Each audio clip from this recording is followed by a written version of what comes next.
Ladies and gentlemen, boys and girls, once again, it is the Macro One, and this is BlackTalkRadio.tv. And as you know, we always do it real big. Now, this is another one of the summer blockbusters that's coming into you live and hot, and it's Mr. Brad Pitt. Why are you here, Sonny?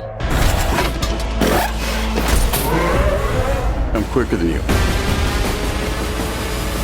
Again, this is F1, which stands for Formula One, and it's a summer blockbuster hitting theaters as we speak.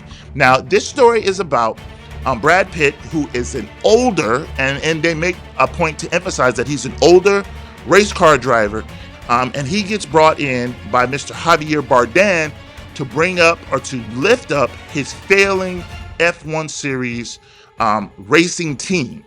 And so when he comes to this particular team, he's met with the other upstart, the other star in the film, Mr. Damson Idris. He is a young hotshot driver.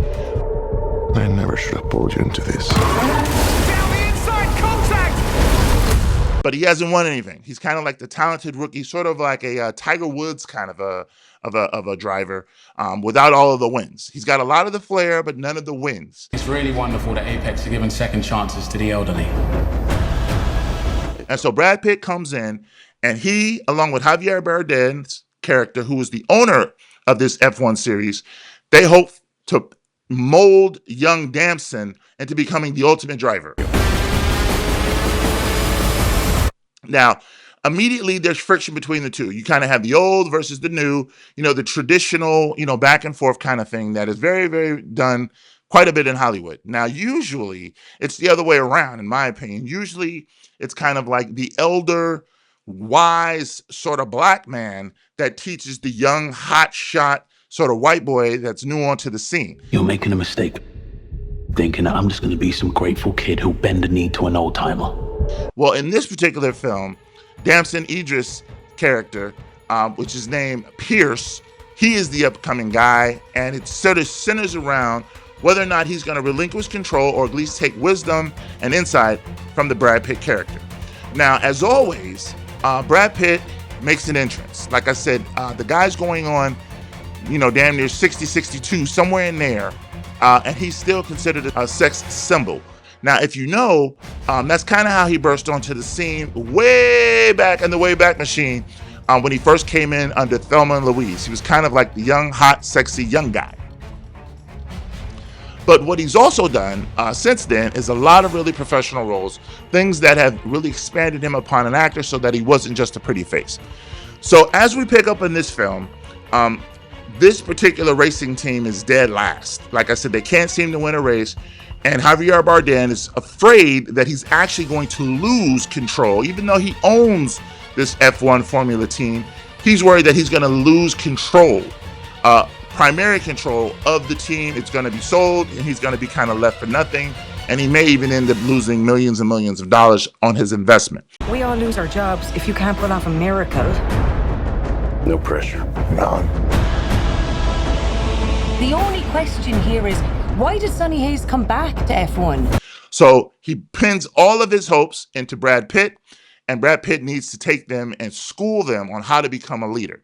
Now, as obviously, since this is a Hollywood film, without giving away the ending, you can kind of guess that this is sort of a redemption story where Brad Pitt is going to ultimately win out in the end. I mean, you kind of know that ahead of time, but the dynamics, or I guess the drama of this particular film, is to see how the two, meaning Damson Idris and Brad Pitt, how their characters are going to come together. Will they be a friendship, or will they always be at odds with one another? So throughout the course of the film, there's a constant back and forth over who's going to kind of run things, who's going to kind of submit, so to speak.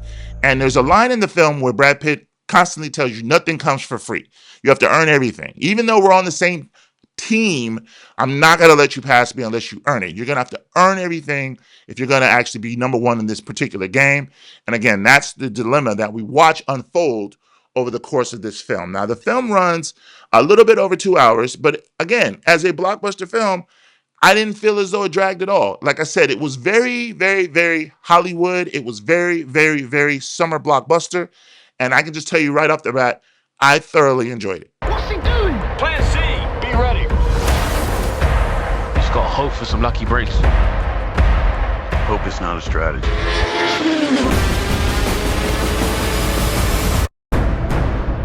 Now, one of the things that I love most about this film is that it's speed, it's adrenaline. If you have the chance to see this film, please go out and see it early in the release, meaning this weekend or maybe even next weekend, while it's still on the big screen. Now, they filmed this in IMAX and for IMAX, and if you see it on IMAX screen, trust me, you won't be disappointed. You get the full aspect ratio, you get the roar, you get the sound. I mean, if you go to a theater that has, those motion detectors kind of seats, you'll feel the rumble. But again, the soundtrack, the adrenaline, the burst of speed. If you love Formula One, or even if you're just a gearhead at all, if you like cars, if you like fast driving, if you're somebody of the Fast and Furious fame, I think you will enjoy this film. Like I said, it's a lot of adrenaline. That's the best word to describe this. The racing scenes are off the chain, even though you can kind of predict. Like I said, you can sort of predict what the outcomes of some of these races are going to be, but the way that it's shot, the way that it's filmed, the sound, the environment, you are in, whether you are in Dubai, whether you're not in Monte Carlo, whether or not you're in Germany, wherever the races are taking place, you feel like you're there. You feel like you're part of the example.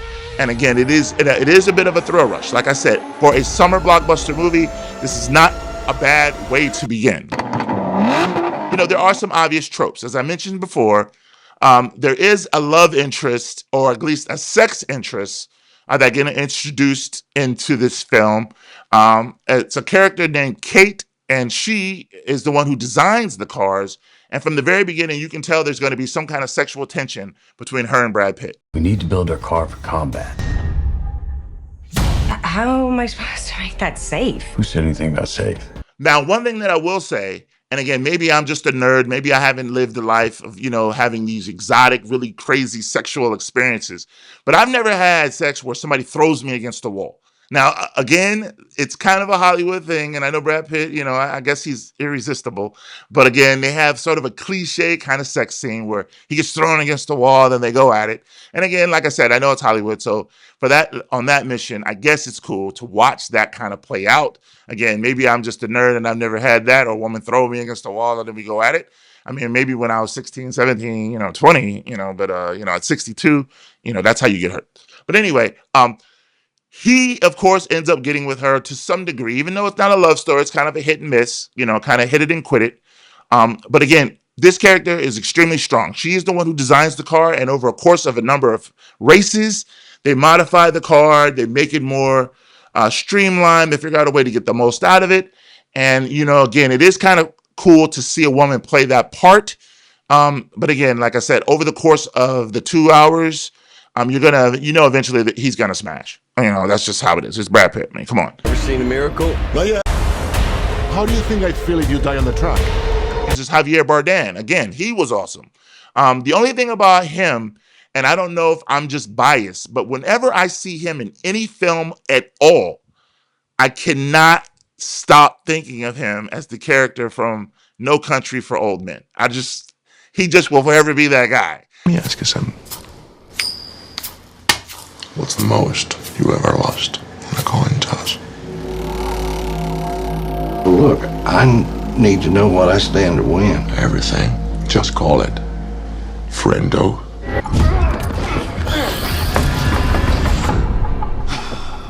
I don't know if it's maybe because he kind of has like an exotic or strange looking face.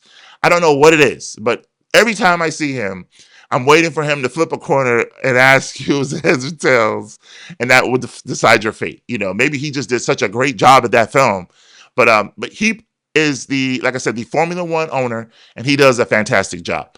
One person that I do want to highlight, and I do want to make sure that I point this out, is my man Damson Idris. Okay, now he's a young brother. He's a good-looking brother. He's an arrogant. He plays his character to a T.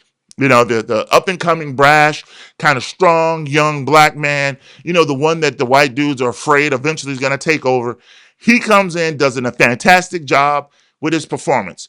But let me just go on record right now to tell you, he is the Black Panther. I swear to God, when I watch this guy, that's all I can think of. He is the new T'Challa, or whatever name they choose to give the next Black Panther. But this guy just exudes confidence, swag, style, sex, power. I swear to you, this dude right here, I think, is going to run the game. As much as I loved me some Chadwick Boseman, I think he was an incredible actor. It's incredibly sad what happened to him. He went to Howard University, as I did, HU in the house. But for him to die the way he died, he left just an incredible body of work. But I'm telling you right now, Marvel fans, if you like the Black Panther, I think you're going to love this young brother, Damson Idris. He will be the next Black Panther. For those of you who aren't that familiar with him, go back and check out his series that he had on FX called Snowfall. Now, you know, for me, I'm kind of over the whole black guy always being the drug dealer thing. You know, I hate that that's the stories that Hollywood allows us to tell, and as if that's the only black experience. But he completely crushes it, man. He is a beast. I'm fucking dead for you. You ain't gonna fucking talk to me. You did this to me. You ain't I'm a monster. But again, Damson Idris, he is no joke. He does an excellent job. But as always, Brad Pitt is the star. So, you know, at the end of the day, it's Brad Pitt's movie. He's going to be the one who ultimately prevails. The first time that he really splashed on the scene for me was the movie Seven. Honestly, have you ever seen anything like this? No. Now, I think Seven is just, I mean, that film is just one of the dopest films I've ever seen. I particularly love that film. But that was when Brad Pitt really kind of became somebody that I noticed.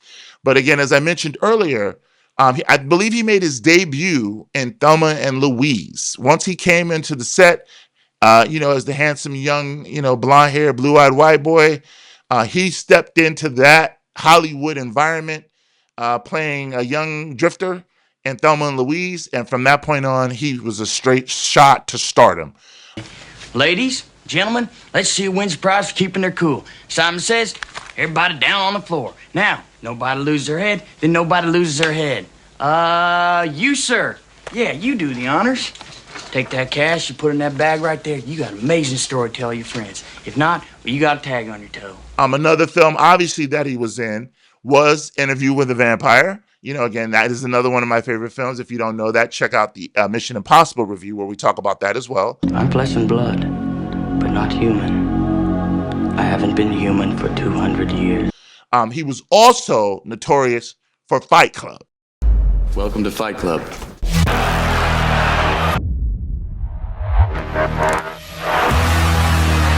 First rule of Fight Club is you do not talk about Fight Club. The second rule of Fight Club is you do not talk about Fight Club.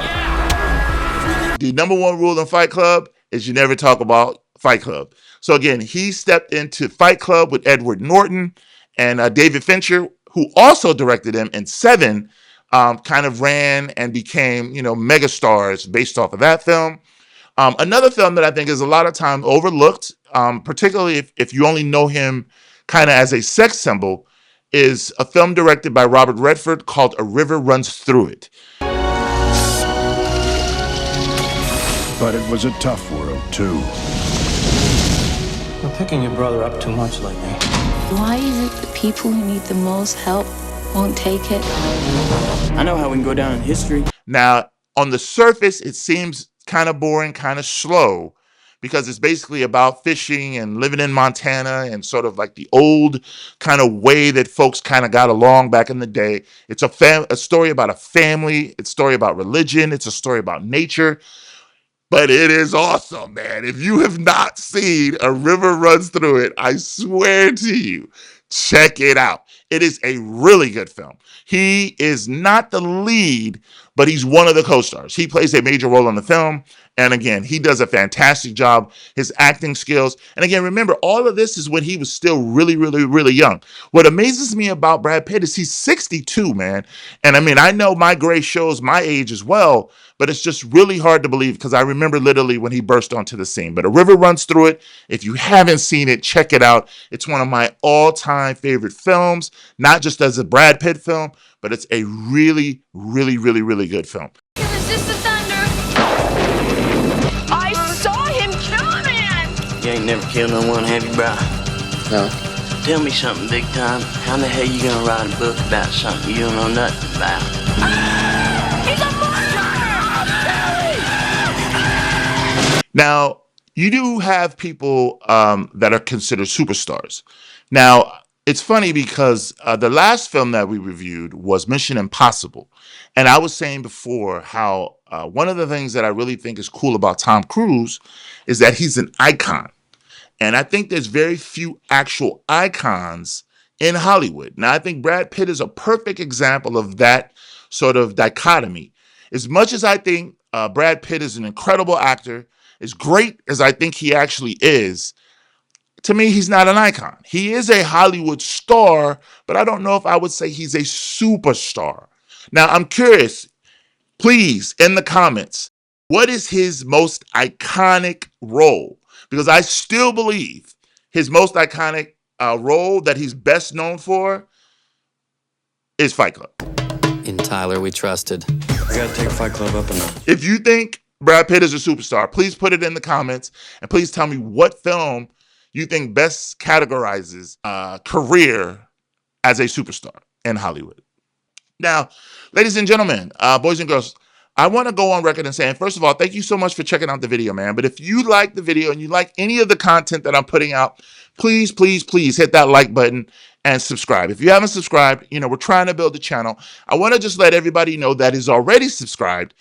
Starting next week, I'm actually going to introduce a new film channel. It's called IMF, which stands for Iconic Movies and Films. And it's going to be all of the films and all of the catalog that we have of just movies. As much as I love BlackTalkRadio.tv, and this is the mothership, it's got a lot of different things on there. We also do sports, we do politics, we do a lot of stuff. Well, IMF, which stands for Iconic Movie Films, will be exclusively all about movies because I love movies. And we're going to put out quite a bit of content over the next years, hopefully to come. So again, if you haven't already done so, please hit the like and subscribe button to this channel, which of course is BlackTalkRadio.tv. And then again, we're going to introduce our new channel, which is IMF, starting next week. And once we drop that, please hit like and subscribe to that as well, because I really want to do this full time. I am a movie extraordinaire. I love me some films. I am also a fledgling filmmaker myself. But again, thank you so much for checking us out. We really, really, really, I really sincerely appreciate it. So now let's go ahead and get into the rating. So 5 stars means that it's Johnny Blaze, meaning it's bringing the ultimate amount of funk. Can't nobody touch it. That is John Blaze. If something is John Blaze, that means it's doing the damn thing. Johnny Blaze. The second level is what we call fire, meaning that you are bringing just tremendous amount of heat. You are bringing the tremendous amount of heat, and you are not effing around. If you get a fire rating that's 4 stars, that means you are bringing that heat. If you fall into that category, then of course we have butter on toast. We got butter on toast. And again, I love me some butter on toast. I love me some butter with some jelly and some strawberry jam. Are you kidding me? I can eat carbs all day long. And then after that, we go into some ass. That means that it's kind of BS, but it wasn't terrible. You can watch it. You can get through it. It's what we call some ass. And then finally, we have our last category, which is 1 star, which I call some total effing BS or total effing bullshit. So you're failing once you get to that. It's almost unwatchable. That is our grading scale here at blacktalkradio.tv, soon to be the IMF, Iconic Movies and Films. So for this particular film, F1, Formula One, the movie, I'm going to go ahead and say I'm going to give it some butter on toast. It is also toast. It might be towards the lower end of toast. So I might have to give it some toast with no butter. But it is still very enjoyable. Again, I would not advise anybody to not go see it. It's really, really, really good. Like I said, my only knock of the film really is it's kind of predictable. You know, it's your traditional sort of aging white dude, gets with the young black dude, kind of shows them the ropes, ends up winning in the end. Everybody's kind of happy. It's just kind of a feel-good kind of thing. And again, I don't knock it at all, man. If it came on again, I would watch it again. If I could go see it at a matinee, I would go see it again at a matinee. I wouldn't pay the $27 that I paid to go see it when it debuted on the IMAX screen again. I wouldn't do that. But I definitely would do another matinee showing, or I might theater hop it, you know, for all of those who know about theater hopping. But overall, I would have to give it 3 stars. I will give it toast with no butter, but it's really, really, really entertaining. Again, if you got a girl, you got a date or whatever, you want to go have a good time, buy you some popcorn, you can't go wrong. It's clearly summer blockbuster. And again, I kid you not, Damson Idris, he kills it, bro. That dude is going to be a mega, perhaps even iconic superstar. And I'm telling you, not that it's a secret, he is. There's speculation out there in the universe that you could be cast as the next Black Panther. Have you had any conversations about that? Yes or no?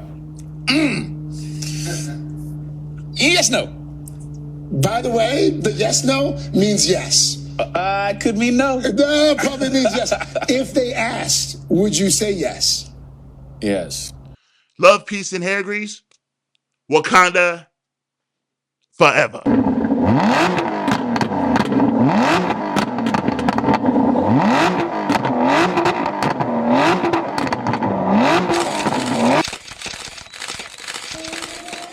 Okay, well, I mean, well, you know what I'm saying? You know what I'm saying? Like, what can I say? You know what I'm saying? It's like, you know what I'm saying? I'm like an angel without wings, you know what I'm saying? I live down here on the earth, but I live and I play up in the sky. I mean, like, what do you want me to say? You know what I'm saying? It ain't easy being greasy, you know what I'm saying? And that's what I do. I lay it down. I am the Mac Will One. I lay it down. If there was something to be laid, I would be the one to lay it, okay? Just understand that. Everything that I do big. I do it big. When I come into the set, you know, I come correct. You know what I'm saying? Woo, woo, woo, woo, ha! I got you all up a check. I don't mess around, man. You know what I'm saying? Because that's just what I do. You know what I mean? It ain't easy being me. Like a lot of times, I oftentimes get the question like, how are you doing what you do? You know what I'm saying? I don't even know, man. I just show up, man. You know what I'm saying? I can't help but shine. You know what I'm saying? Sometimes you just shine. You know what I'm saying? You can't stop the sun from shining. I mean, you can't stop the sun from shining. I mean, you know what I'm trying to say? It just comes out of my pores, man. It's just everywhere I go, everywhere I be. You know what I'm saying? I gotta be me. You know what I'm trying to say? This is, you know what I'm saying? I'm not someone. I am the one. It's just there ain't a whole lot of people like me. You know what I'm saying? I'm like, you know what I'm saying? I'm like that liquid nitrogen. You know what I'm saying? You pour me on something, and then I just blow it up. You know what I mean? So I just can't help it. Like, you know what I'm saying? I was born this way. You know what I'm saying? You know what I'm saying? I was born this way. There's a lot of cats that come into the game that have to change, that have to modulate, you know what I'm saying? They have to change their style. They have to figure out what it is. I just am what it is. Now, you know what I'm saying? Like, yeah, I bring the ruckus. I make it funky. I do what I do when I do. You know what I'm saying? Now, did I actually come in first? Like technically first? Nah. You know what I'm saying? You know what I'm saying? But that ain't important, man. You know what I'm saying? Because when I comes correct. You know what I'm saying? Yeah. I guess you could say I came in last, but you know what I'm saying? I only came in last because, you know what I'm saying? I can't win all the time. I'm tired of winning. I'm like Donald Trump, man. I win so much that I just, you know what I'm saying? I had to lay it down. You know what I mean? Had to give somebody else a chance just to make it interesting. You know what I mean? I'm all about the drama. I'm all about making it happen. I'm all about making it pop. You know what I'm saying? You know what I'm saying? That's what I do. You know what I'm saying? I'm the macro one and I put it down.